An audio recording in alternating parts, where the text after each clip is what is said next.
Chronicle 2, Frozen Truths. Chapter 15, The Raging Bull. With the official annexation of our neighboring friends here in Canada, our nation's early dreams of a union among states still ring true even today. And it is with this ideal in mind that we must remember it is for the people of these great countries that we uphold that union.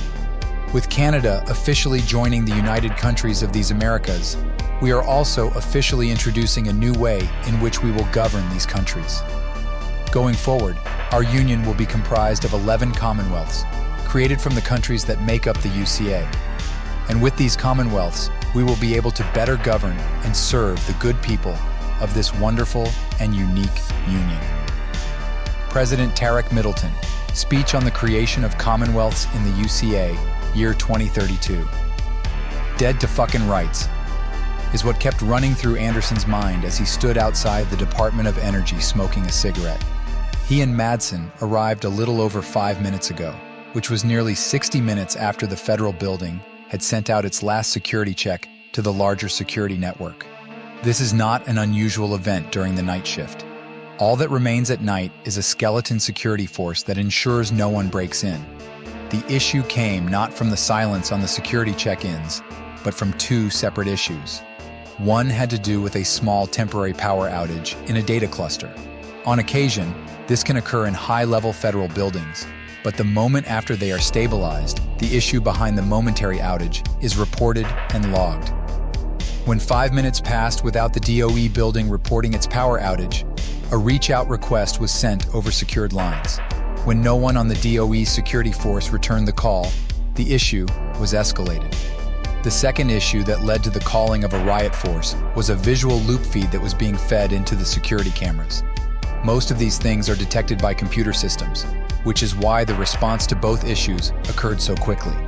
The issue of no response on the small power outage caused a computer system within the federal government's automated security interface to notify a team of federal security officers close to the DOE building to come and perform a basic review of the situation. The video loop, which was clearly done by someone on the inside but lacking in-depth computer skills, alerted the same AI security interface that a possible higher-level issue may be occurring, which in turn lead to the AI sending riot squad requests to the same building. Both the federal officers and riot squad arrived at separate times for different alert requests. But once they discovered the source of the alerts was a break in radical homeland terrorist, a request was sent out to the SDT. Once the SDT system receives the request, the system runs an extremely fast equation that determines if the incident matches up with any possible case based off case updates that agents add to their cases as they are working. The last update that Anderson and Madsen had put in the David Nash Ivy case was the flashing line, which was heading for the DC station. This attempt at hijacking had been stopped, but the radicals had escaped. During the incident, it was determined the group had killed a security officer for the flashing line. Current leads showed D. Nash as primary suspect in the murder. The flash had been stopped about 4 hours out from DC, which led Anderson to believe that Nash, Ivy, and this new punk, Trace, realized they would have a watch party waiting at the station. They took a big risk stopping the flash, as that was something that had not yet occurred. People have tried to blow up the flashing line, but it was almost always stopped before happening. The flash was something of a modern marvel of technology, and people enjoyed it like a tourist stop. The addition of the Trace character was interesting to Anderson. They had a face from the footage from the station prior to them boarding the flash. But the kid had almost no records whatsoever. Whoever he was, he had spent his entire life on the outside of society. They didn't have any fingerprints from the station, and his face didn't match any in the general databases.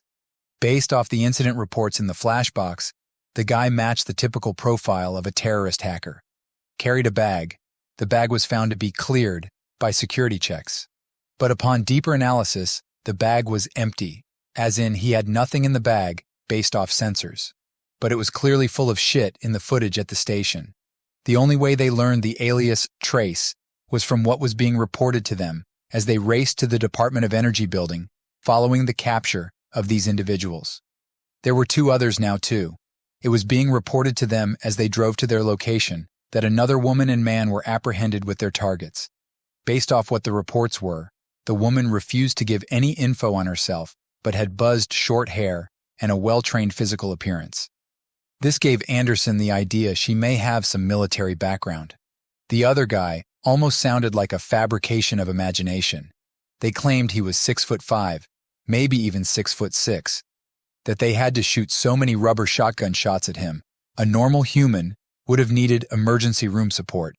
Not to mention that he was so large, they had to wheel his unconscious body to the interrogation room.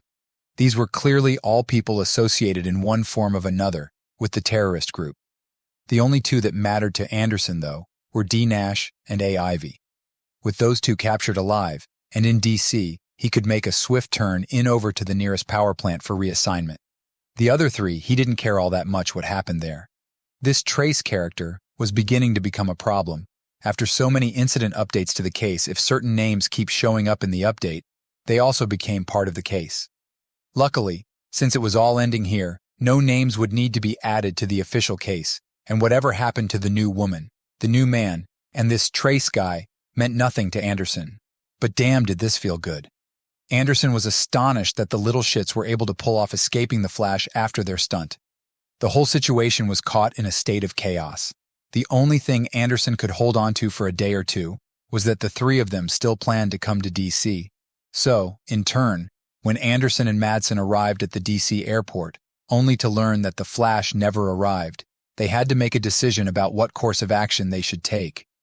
Madsen, being the aggressive hunting dog, thought they needed to head back into the Central East Commonwealth to try and follow their tracks. "We need to go back and track them from the Flash. It's entirely possible they have changed course from what their initial plan was," he said in his monotone seriousness. Anderson just looked over at him with annoyance. Don't be a fool. They probably just put two and two together and realized once the Flash got to its destination, they would be surrounded. They threw an audible into the plan, but I doubt they changed the entire damn thing. Whatever they got cooked up, it's big. Otherwise, they wouldn't be heading to D.C. in the first place. Anderson was adamant they stayed proactive instead of reactionary. They needed to stay calm and catch them here in D.C. As usual, Anderson's instincts were right on the money. Although once the call came from the DOE, even he was shocked at the move. To hit a major Fed office was a big and bold move. They may have outfoxed him and Madsen once or twice, but that didn't mean they had the ability to take on such a large-scale target. Several had tried once or twice and always failed. It also was a guarantee that if someone tried to pull a move like that, they got sentenced to reassignment as opposed to re-education.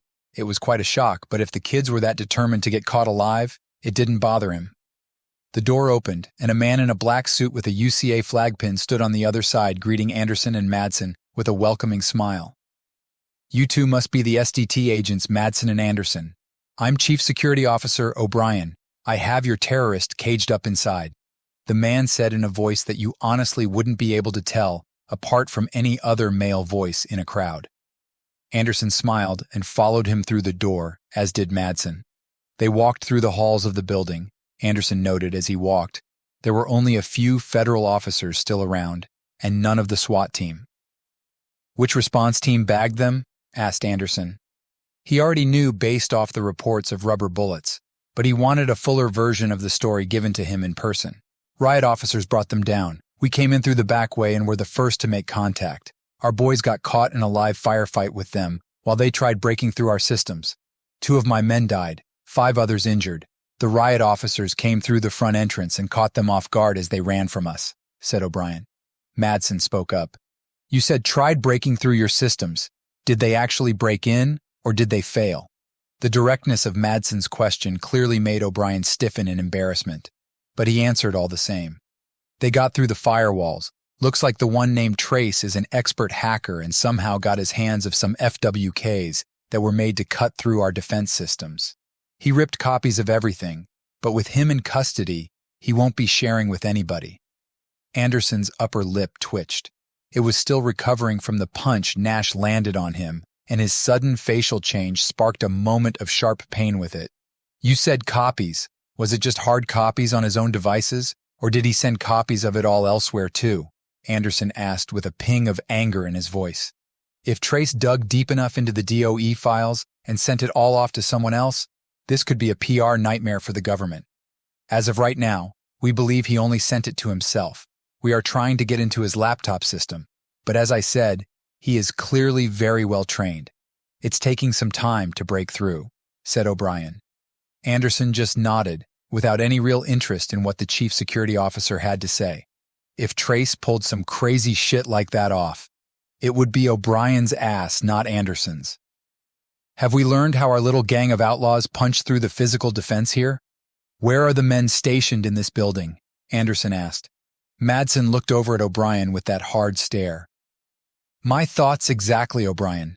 Mind telling us why 5 terrorists were able to get this far into the goddamn Department of Energy in the first place?" O'Brien stopped walking and took a moment to turn around to face the SDT agents. This made Anderson feel good. He knew the source of all these issues came from Nash and Ivy, but the simple fact that something happened here with the night guards meant the blame could be shifted. It wasn't his fault they got this far, because the report could pin the blame of O'Brien. There were 20 night shift guards. 9 of them had been discovered to be drugged. We believed it was something to do with the coffee or food that is supplied to the night guards. Another guard was found dead, his head ripped from his body. It's a grisly scene. The other 10 are missing completely, O'Brien said. Anderson worked half his upper lip into a smirk, the side that wasn't ripped up from Nash's fist. Madsen did the speaking for him. "So, 9 guards put to sleep with some kind of knockout drug, another one brutalized, and then 10 others just vanished? Any leads on them? Do you suspect they drugged the remaining guards? Who were these other guards exactly, O'Brien?" As Madsen spoke, he kept drilling the questions at O'Brien harder and harder, and Anderson had to admit that the delivery was executed perfectly. They were just run-of-the-mill men and women, your typical applicants for being model guards, a lot of them with backgrounds that were long-running, even within the federal government. It doesn't make any sense why they would just all of a sudden turn their backs on their jobs and jeopardize the safety of our country. "I vetted almost everyone that worked on night shift. They all passed proper backgrounds and psych evals," O'Brien said, his voice raising and becoming more animated with every word. As Anderson listened to O'Brien's voice getting higher and higher, it occurred to him that it really had no chance of being a standout voice in any tone. Anderson came up a little closer. "So it stands to reason one of 3 things has occurred here then, O'Brien. 1, your systems of vetting and background checking is shit, and you managed to let half of your guard force on the night shift alone become a breeding ground for terrorists to set up a major assault on one of our government's most protected departments. 2, you yourself knowingly allowed and assisted in the coup that nearly occurred here tonight by purposely integrating terrorist cells into the department's guards. Or 3, there is a big, old conspiracy group of sleeper cells of these crazy, chemically unbalanced terrorists that have just waited and waited until tonight to sabotage this department. Then they failed in the process after all that planning. Tell me, O'Brien, which one should I lean on here?" O'Brien, who just a moment ago looked like a confident and proud man, looked beaten and terrified. This was always the best part of the gig, when another Fed agency failed at something, and Anderson got to put them in their place. He was having one hell of a night tonight. Catching Nash and Ivy, adding 3 more deadly entities to the captured list, and verbally and mentally beating down a proud man like O'Brien was icing on his victory cake. The cherry would be looking Nash in the eyes once he entered his cell. "Once we are done here, O'Brien, I will need you to send the backgrounds, applications, psych evals, and anything else you have on all the guards stationed here at DOE to the SDT Intel Communications Hub.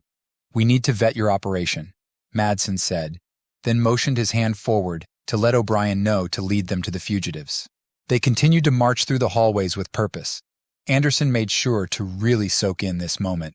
He looked at the back of Madsen's head, which was bruised and bandaged from the cut he sustained in the flashing line station in STL. He also took stock of Madsen's now crooked nose. It had been broken the first day they went after Ivy and Nash. He started to feel a smile grow on his face at all the damage done to Madsen and how he felt Madsen deserved it all, until his own lip ached from feeling like it might resplit. Then his smile faded as he remembered how Nash also knocked him out cold in the station. Had it been 15 years ago, Nash would not have gotten so lucky. Even 10 years ago, Anderson was confident he was still a mesh of half muscle and half fat, that he could have ripped Nash a new one. The little shit got lucky with the timeline is all. If he was trying to do all these things back when Anderson was still a young man with a young man's strong and able body, the story would be different. Instead, he was on the wrong side of 45, and the muscle that once covered him was replaced with just fat. He knew it. He didn't care in general. He was just being honest. You could pay for all the things you wanted regardless of how you looked. The only time it bothered him was in situations like this, where he was outmatched by another man physically. But that was not a common feeling for Anderson, and these last two cases back-to-back were even more uncommon. The C. Gallo case he knew was going to be tough, a young hothead punk who wanted nothing more than to cause large-scale pain until someone put him down. If anything, they should have given him a pat on the back for limiting Gallo to just the one chem farm factory. But Nash was a different story. He figured this case was just a kid that was confused, and that with a little scare and healthy re-education would be back to mindlessly working in his cube. He didn't expect that he would run, he really didn't think he would fight, and even more unexpected, the kid to kill and run a hit on the DOE. In some ways, the Nash kid was proving to be a bigger case than Gallo. Gallo was just a bull that was let out of his cage, but once you grabbed hold of him, you had him under control. Nash was different. Based off what Anderson could see by his actions, Nash wanted to learn. It was like a scratch he had to itch regardless of the wound it caused. His actions were born out of pure anger and hatred towards one specific thing. He was trying to learn what the hell it all was about. Guys like Nash were a much bigger problem than guys like Gallo. They entered a section labeled detainment, where two guards were standing at attention. Madsen nodded at the men as O'Brien acknowledged them. Anderson didn't feel the need to pay any attention to them. O'Brien led them down the new hallway, and they reached the first door. "This is the room where the Frenchwoman is being held currently," O'Brien said. Before Madsen had a chance to say anything, Anderson spoke up. "Lead us to the room David M. Nash is being held." O'Brien nodded his understanding and began to lead them down the hall again. As they passed the second door, "Ashley Ivy is in this one," O'Brien noted out loud to them. As they reached the third room, "This is the room with David Nash." Anderson felt butterflies fill his large belly. Just behind this locked door was the little pissant that had made the last several days so damn miserable for him.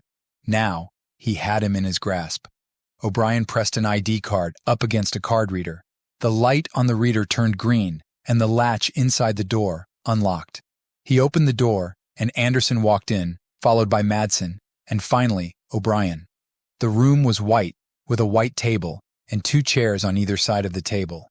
The table had a metal bar where you could wrap handcuffs around it to keep a person from leaving that spot. Only there was nobody attached to it. Some black scuffs and red markings were left on the table. Anderson hobbled over to the table as quickly as he could on his bad ankle. He touched the red markings. It was blood. He looked up at O'Brien, fire in his eyes. "What the hell is this?" he yelled. The sheer look of shock in O'Brien's eyes showed the man had no clue what was happening, which only angered Anderson further. "Where the hell is Nash, O'Brien?" yelled Anderson again. Madsen looked up at the ceiling. "Anderson, look. The ceiling has been moved. He's gotten out." Madsen turned quickly to leave the room to begin a perimeter lockdown. Anderson looked up and saw the single tile of drop ceiling that had been moved out of the way, showing near blackness up past it. He looked at O'Brien with pure hatred and began to make his leave of the room. "Would have been too much for you to leave a guard with him, huh?" hissed Anderson. As he exited the room, he looked down the hall. Madsen was already next to the first door, where the Frenchwoman was being held, when the sounds of two gunshots came from the opposite end. Anderson twisted his head around to where the sounds came from. Then O'Brien came shooting out of the room behind Anderson. That came from the last room. He began to run that way, and Madsen turned around and bolted towards them. Anderson was quickly overtaken by Madsen as they raced towards the fifth door. O'Brien got to the door first and stopped for a moment to listen inside. "Open the damn door, O'Brien," yelled Madsen, who was already at his side. Anderson was almost by them at this point. As O'Brien pulled out his ID card, Anderson finally arrived at the door.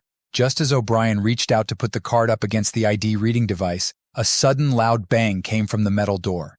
Along with the sudden loud bang came a strange, warped dent in the door's structure.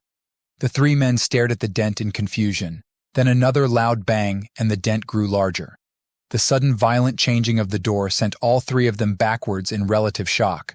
Then O'Brien moved up to try the card as another loud bang echoed around them, and the door flew open. A freak of human stood on the other side of the doorway. Handcuffs were attached to his wrists, but it appeared they had been snapped. His body was abnormally large, and he seemed to dwarf the impressive Madsen even. His hair was shaved close to his head, and he had a long, black, pointed beard. He was gritting his teeth, which looked like they had been capped with silver or something like that. The whites of his eyes were colored black, and his irises had been changed to red. Everything about the man's appearance seemed unnatural. He took one look at O'Brien, who was closest to the door, and with extremely fast reflexes, threw a massive-sized fist up in a well-trained hook.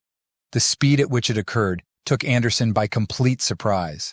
O'Brien's chin turned straight up, and a sickening bone-cracking sound came from the blow. O'Brien fell promptly and did not move an inch. Madsen was quicker to react than Anderson, which didn't do him much good. As he reached for his gun in his holster, the giant was already stepping towards him. The beast threw a haymaker left hook to the right side of Madsen's head. Anderson saw an explosion of blood rocket from the blow, and Madsen's eyes clinched closed in sheer pain as he fell. If he wasn't dead or knocked out, he wouldn't want to get up. Anderson could tell that much. Anderson started to back away before the monster turned its attention to him. He was getting ready to full-on turn around and run as best he could on his ankle to alert the men guarding the hall's entrance. But before he turned his back on the scene, another person walked out of the room. His heart almost dropped in his gut.